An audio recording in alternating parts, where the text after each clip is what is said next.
Hola, ¿qué tal? Bienvenidas y bienvenidos aquí a la Sala 4 TV. Hoy vamos a hablar de economía cultural.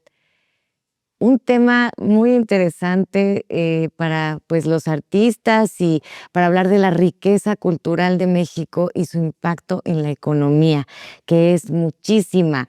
Y para ello están con nosotros dos expertos economistas, Luis García y Carlos Salas. Bienvenidos, muchas gracias por estar aquí. Nos gusta que se presenten ustedes a sí mismos. Entonces, sí, por favor, Luis, puedes comenzar diciéndonos todo lo que quieras que sepamos acerca de ti. Gracias. Muy bien, mi nombre es Luis Quintana Romero, soy profesor investigador en la Facultad de Estudios Superiores Zacatlán de la UNAM, una plantel de la UNAM que está en el norte de la Ciudad de México. Es la facultad tal vez más grande externa que tiene la ciudad universitaria. Y durante más de 30 años he estado impartiendo docencia en economía y he sido investigador en economía regional, y uno de los aspectos regionales que más nos ha interesado justamente es el impacto que tienen las actividades culturales y creativas en las economías de las regiones del país. Entonces es a lo que me dedico.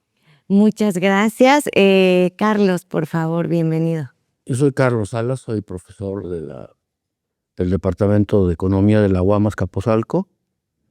Ahí empecé mi carrera como profesor universitario y ahora continúo en este lugar. Me he dedicado durante muchísimos años a estudiar trabajo, condiciones de trabajo, el desarrollo económico y la ocupación. Y en particular, ahora tengo interés en estudiar las condiciones de trabajo de distintas ocupaciones específicas. Yo participé en un par de investigaciones sobre las condiciones de trabajo del sector artístico y de lo que vamos a presentar en pocos momentos. Muchas gracias. Pues también, bueno, Luis es editor y Carlos colaborador de la revista Paradigma Económico de la Universidad Autónoma del Estado de México. En esta ocasión, su último número está enfocado en esto que nos comentan, economía cultural. Y bueno, pues ahora sí, abramos. ¿Qué es la economía cultural? Partamos de lo básico. Sí, bueno, lo que me gustaría iniciar planteando es que la economía y la cultura han estado relacionadas desde el origen mismo de la economía.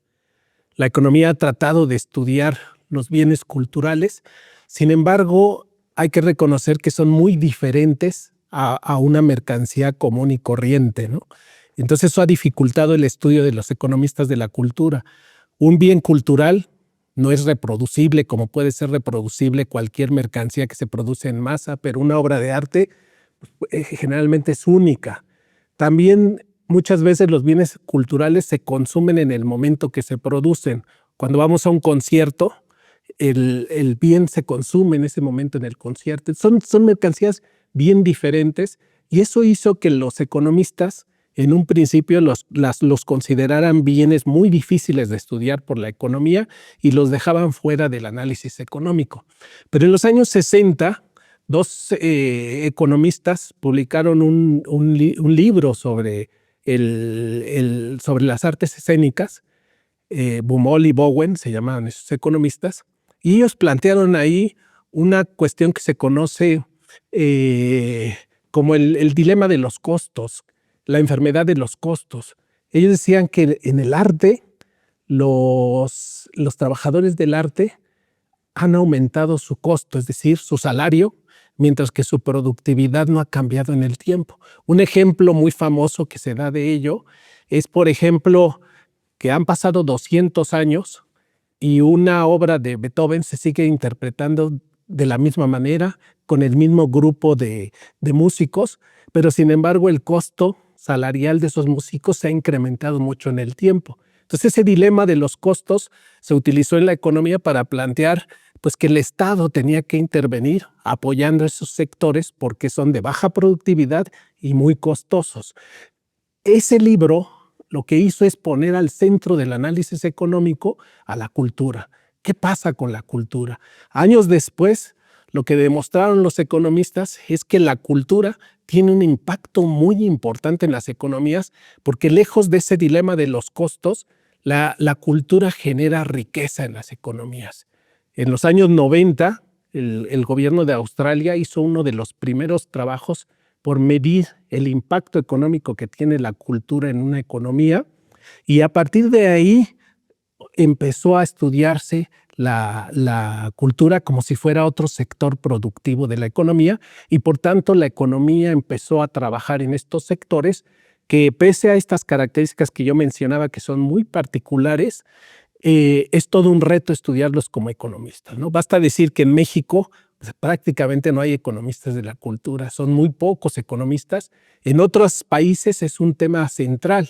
Y esto tiene que ver por el peso que tiene la cultura en las prioridades de los gobiernos y de la actividad económica en los diferentes países del mundo. Entonces yo lo que te diría es, la economía de la cultura pues es justamente estudiar la producción, la reproducción, el consumo, la distribución de estos bienes que nosotros consideramos tienen un alto contenido de creatividad, de cultura, y que pueden ser sujetos de protección vía derechos de autor, ¿no? Entonces, en términos muy genéricos, eso es a lo que le llamaríamos economía de la cultura. ¿Y cómo se mide su impacto ya en el sector económico? Bueno, el primer problema es clasificar qué es economía de la cultura, o sea, qué tipo de actividades vamos a considerar como parte de este grupo de cultura. Y ahí tenemos evidentemente la parte artística, los trabajadores del arte, los trabajadores que están vinculados de alguna manera a la difusión de este arte, los trabajadores que crean cultura de otras formas diferentes a las formas artísticas puras.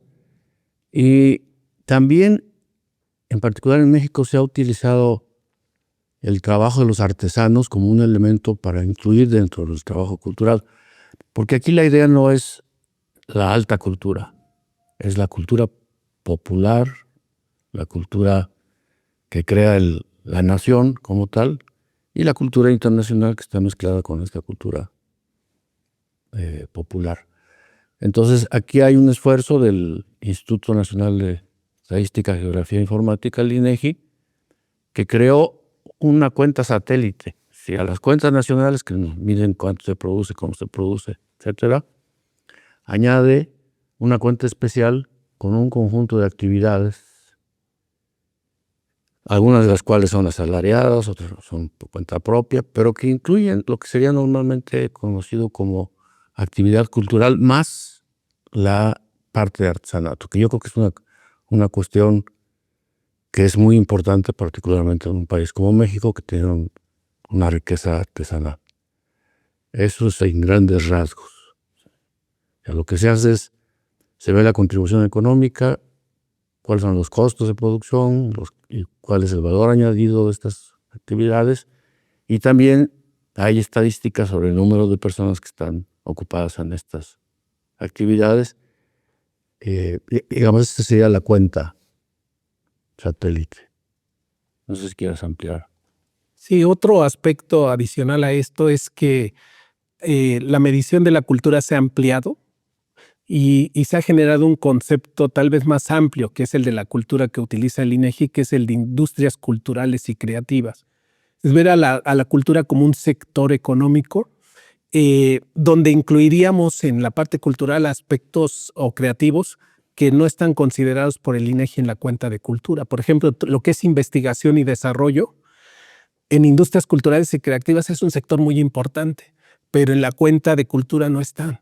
Entonces nosotros consideramos que es una muy buena idea el de industrias culturales y creativas porque permite incorporar actividades donde hay creativos que están generando cosas nuevas ahí y que de otra manera no sería contabilizado su trabajo. Entonces podríamos pensar en dos conceptos, el de la cultura, que es el que está intentando medir el INEGI a través de la cuenta satélite de cultura, y el de industrias culturales y creativas, que quienes lo medimos pues somos investigadores que tratamos de acercarnos con diferentes metodologías a tratar de establecer qué sectores son los que pertenecen a estas industrias, ¿no? Por ejemplo, hay mucho debate si incluir los casinos. En mucha contabilidad de industrias creativas están considerados los casinos y a lo mejor uno diría, ¿y qué tiene que ver un casino con la cultura y la creatividad? Pero los casinos utilizan muchos creativos. Están ahí los creativos que diseñan el software que se utiliza en las máquinas, diseñadores. Hay un trabajo creativo muy fuerte en esos sectores.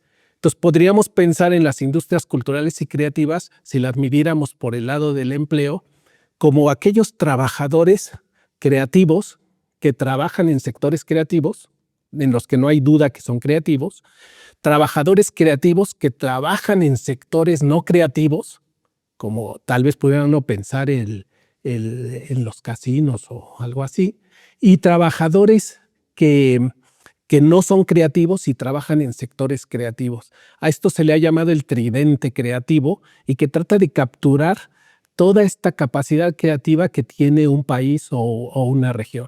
Entonces, la medición por ese lado es complicada porque no tenemos definiciones estandarizadas como las que está teniendo el INEGI, pero la UNESCO, la ONU, realiza un informe de actividades creativas donde propone una medición. La mayor parte de los investigadores, a partir de esa medición, la tratamos de adaptar a las condiciones que tienen las estadísticas de nuestros países y a partir de ahí realizamos mediciones. Claro, es que es difícil, ¿no? ¿Dónde es una mercancía y dónde es un bien, ¿no? Debe ser complicado y bueno que se abre el debate. Vamos a ir a una breve pausa y ahorita continuamos.